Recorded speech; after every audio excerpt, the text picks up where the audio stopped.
I am Malala, Chapter 34. The one thing we all know. A few things remain the same in this new world. One, I still fight with Kushal, or rather he fights with me and I oblige him. We fight over who gets the front seat on the way to school. We fight over what station to listen to on the radio. He tells me I have a big nose. I tell him he is fat. He tries to give me a punch when we pull up in front of the school, and I lock the door as he tries to get out. I may be an advocate for free speech and human rights in public, but with my brother I admit I can be a dictator. Two, Moniba and I have gone back to our silly old feuding.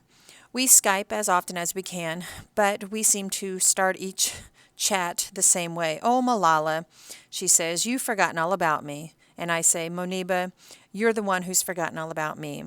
After we've gotten that out of the way, we get down to having a good gossip. Sometimes talking with Moniba and my friends at home makes me more homesick. I can almost smell the wood smoke drifting up from the valley and hear horns honking on Hajah Baba Road. I've seen many other places, but my valley remains to me the most beautiful place in the world. I will go back to Pakistan eventually, but whenever I tell my father I want to go home, he finds excuses. No, Yanni, he says, your medical treatment is not complete. Or, these schools are good. You must stay here until you have learned all you can. He doesn't say the one thing we all know. It will be a long time before we can go home. Going home is the one thing we don't talk about, especially now that Fazlullah has risen from the head of the Taliban in SWAT to the head of the Taliban in all of Pakistan. I know this new life is sometimes hard for my brothers. They must feel as if a giant wind suddenly picked them up in Pakistan and blew them across the globe and set them down here in this foreign place.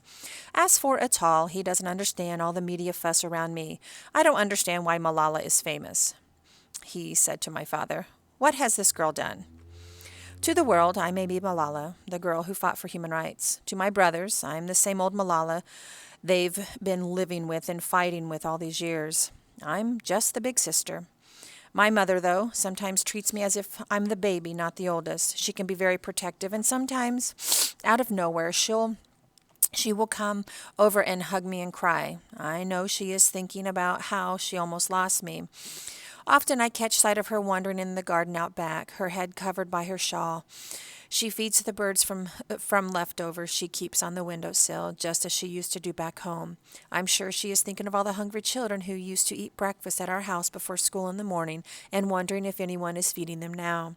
Sometimes my father cries too. He cries when he recalls those first days after the attack, when I was somewhere between life and death. He cries at the memory of the attack itself. He cries with relief when he wakes up from the afternoon nap to hear his children's voices in the yard and realizes that I am alive. I don't get angry very often, but I do get angry when people say he is responsible for what happened to me, as if he forced me to speak out. As if I didn't have a mind of my own. If only they could see him now. Everything he worked for almost 20 years has been left behind. The school he started from nothing, the school that now has 3 buildings and 1,100 students. He used to love nothing more than to stand at the gate and greet children in the morning. The Kushal school carries on, and each day students pass through that gate, but he is not there to see it. Instead, he goes to conferences on girls' education, and he speaks out for peace, as he used to do in SWAT.